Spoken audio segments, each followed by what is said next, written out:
tonight we're going to talk a little bit about tension in singing. If you ever have a voice lesson, the first two things that the teacher's going to do is probably have you sing for him or her, and find out, okay, what type of instrument are we working with, but more importantly, where's the tension? Where's the tension of the voice? Most of us have one of three major types of tension, all right?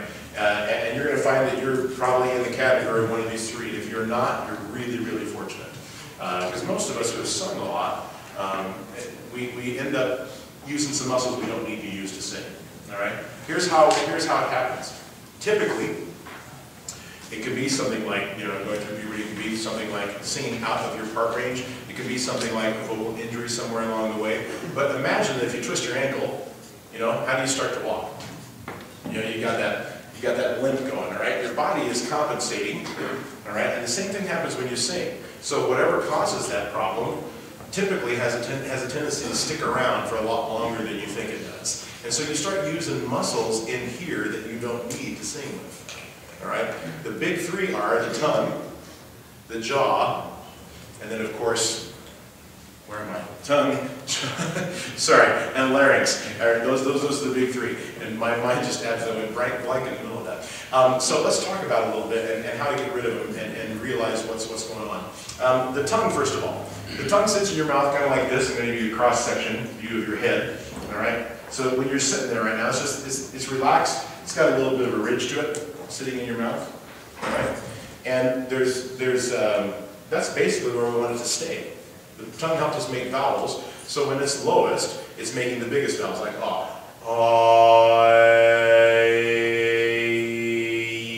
okay, watch more time. And some of you close can probably see my tongue doing that. Where we get into trouble is that tongue starts to pull away from the bottom teeth. So imagine you have huge bottom teeth that are the size of my hand.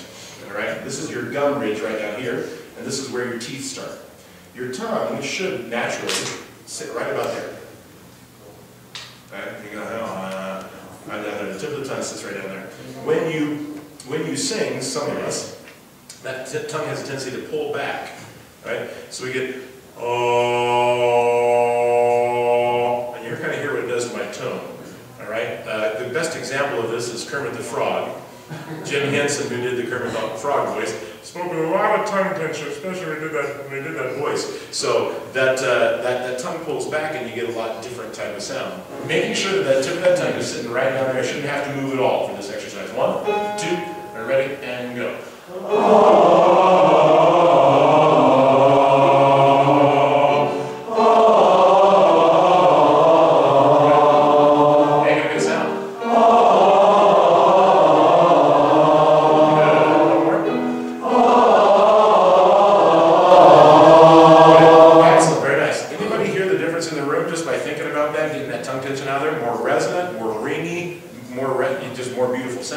So, that's number one, making sure that tongue doesn't pull away from your teeth. Number 2, the tongue, for some of us, has a tendency to flatten out. And you're not going to know this until you get in front of a mirror, if you're one of these guys that does this. But the tongue has a tendency to flatten out for some of us. And so, instead of sitting naturally with this little ridge in it, okay, it starts to flatten out, and again, you get the same type of sound. So let me give you an example.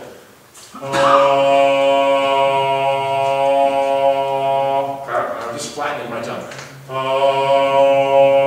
So if you look in the mirror and you notice that there's a little dip in your tongue, then you're one of those people that struggles with that a little bit. All right? How do you get rid of it? Well, sit there and just let your tongue relax for a second without singing, and then just sing. Okay, and just don't let the tongue become part of the instrument. The tongue doesn't need to help at all. It doesn't need to help until you're trying to make a sound, like an S. Or an N, or a T, all right? It doesn't need to help with the vowels. And singing is 90% about the vowels. It really is, okay? So that's number 1, tongue tension. Number 2, jaw tension. And jaw tension happens for a lot of us because of where the jaw ends up as we sing. This kind of comes back to a posture thing, so you're going to recognize this image. When I go higher in my range, some of us like to do this. Okay, Okay, so you go higher in your range, you start to stick that chin out a little bit. The jaw juts forward, and you get a lot of tension in that jaw. If you're a guy who has a little bit of a TMJ issue, this may be a little bit of a problem for you, but it's actually pretty easy to get rid of. Let's try this, and you'll find out if you're one of the guys that has a little bit of jaw tension. All right, take your chin. All right, you're just going to try to shake it loose like this. Okay. About half of you probably can do it. About half of you can't. Okay. Okay.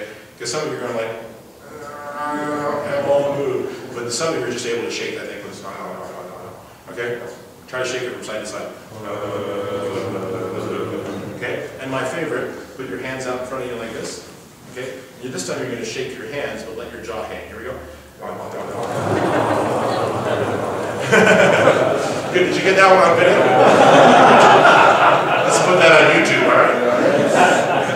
But it's a great way just to try to relax that jaw and make sure that it releases. Okay, here's the best way to think about how to fix this sound. When you are singing, this is going to be the type of exercise that would bring out jaw tension. So try this with me if you would. I'm going to have you sing see-aw like this. Okay, so C on the bottom, slide up to an ah. See-aw, two, and ready, and go. See-aw.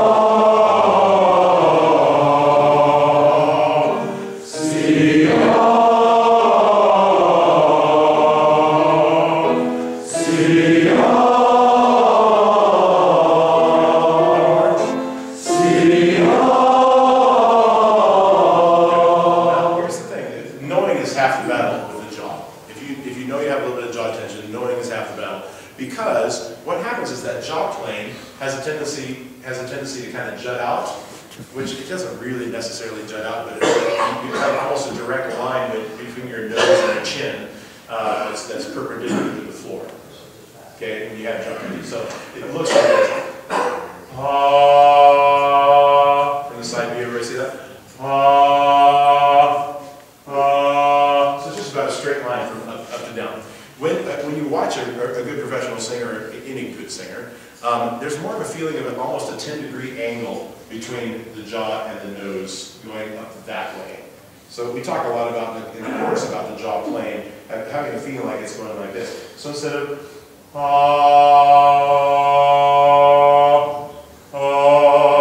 because again, I take you back to your lazy boy. You're sitting in your lazy boy and you fall asleep. Nobody falls asleep like this. Okay, when they fall asleep, okay, that jaw falls towards your neck a little bit. Okay, so that's a pretty good idea that, whoops, I'm losing myself here. That's a pretty good, oh, it fell off, there we go, nice. The whole thing's falling apart. Okay, that's probably a pretty good indicator of what is relaxed, all right, and making sure that you stay relaxed with that sound. So again, let that chin fall towards your neck. Oh, sing that note with me. Oh. And again, I know it doesn't really create about a 10-degree plane, but it does. There is a relaxation to it when it's correct. And you're going to learn about singing within the couple lessons that we have left. That the space that's important in singing is back here, in your molars. Okay, this space really not that important. If you came through a junior high choir teacher, they used to teach this. Get 2 fingers in your mouth, all right? Make sure you at least have 2 fingers. Anybody heard that one? Or 3 fingers, or, you know, God forbid 4. But what happens is that, everybody do that. Don't put your fingers in your mouth. Everybody just drop your jaw really far. Notice how it kind of hurts? All right? That's not good. Anything that hurts when you're singing is too much. All right? And that means you're overdoing it. So really, this is a much better fix, this jaw plane, because what happens is you open up that space back here in the back. Oh. Okay, say oh. Oh. It's like the beginning of a yawn. Oh, that's the idea, okay? Good. One more way to check this, guys. Right here, your tragus, right here in this little part of your right in front of your ear here. You notice that when you drop it correctly, there's a little hole that forms here. Oh. You feel that? You feel the hole that kind of forms back there? Okay, good. And if it's not there, you're going to get a different sound. Okay, try both. Okay, yeah, and you feel that difference. Okay, review. Number 1, first type of tension we talked about was tongue. Okay, and again, again, making sure that tongue, tip of the tongue stays down there, and there's a little bit of a ridge in the tongue. Nice and relaxed. Number two, sorry, I'm starting to drive me crazy. Number two, the jaw. And jaw's got to be relaxed. Imagine yourself again sitting up in your lazy boy. Nice and relaxed with that space back here in the back. Okay, good. Third type of tension. Third major type of tension is in the larynx. Now, I would venture to guess that probably a lot of you have some sort of laryngeal tension. Okay, so I want you to do that same exercise. We're going to do the see-all again. And lightly put a finger right on your Adam's apple as the exercise happens. Here we go. 1, 2, and ready, and go. See-all, see-all, see-all, see-all. How many people feel that rise as you go to your high note, and then it comes down with it? How many people feel that? Okay, that is a form of laryngeal tension. All right, there's a way to do that, and for most people who are trained or have some training, you really don't want your Adam's apple to be moving up and down, your larynx to be moving up and down as you sing. Okay, that's a form of tension in your voice. So you may be one of the lucky ones, and all I have to do is say, "Don't do that," and you can. You can just fix it. So I'm going to ask you to go ahead and gauge it and see if you can see me. Yeah. Yeah, if you don't feel much of a movement, that's a good sign. Okay, the guys know what I'm talking about. If it's really moving with the pitch, you know what I'm talking about. So now that you know you're not supposed to do that, let's see if you can do it without. Here we go. 1, 2, and ready, and go. See-all, see-all, see-all, see-all.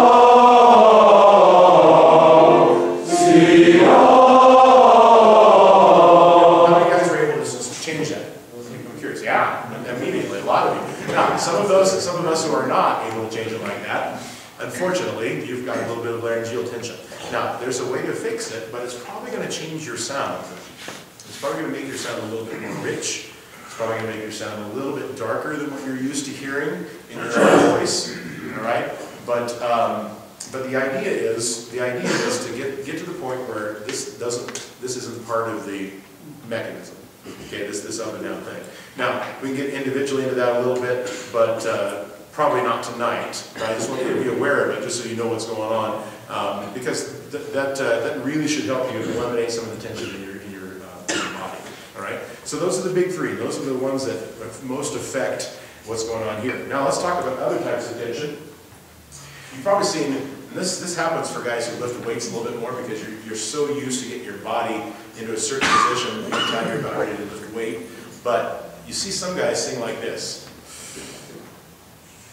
There's kind of a tension to everything that happens in their shoulders and in their chest, you know, just like they're about ready to lift a weight. And in reality, you really want your posture to be skeletal.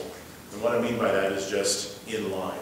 Okay, very, very relaxed as much as possible. Just making sure that skeleton is in charge rather than any muscles trying to get involved. The big thing is though, and I think you're starting to realize this, you just don't need to use the muscles that you don't need to use. All right? There's no reason to do it. They get in your way of resonance. Okay?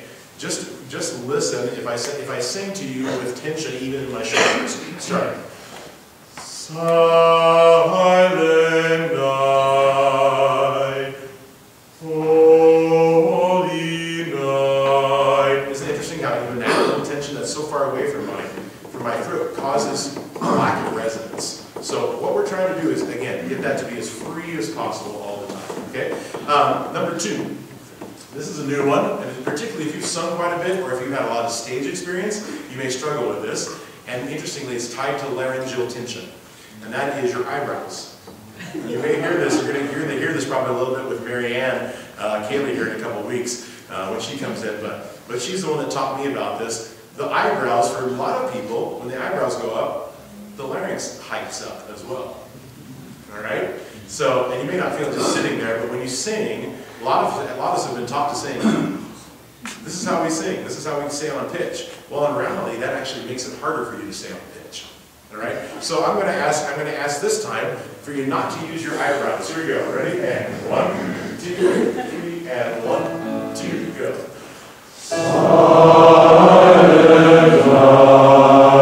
night, holy night, all is calm, all is bright. How many people really struggle with going that high note without letting your eyebrows join? I tell you, I really struggle with it. I had a couple lessons with Marianne where the whole lesson was like this. I said, no, don't do that. So that's how I learned how to sing, you know. They told me to raise their eyebrows. So, good. Have a quick seat, guys.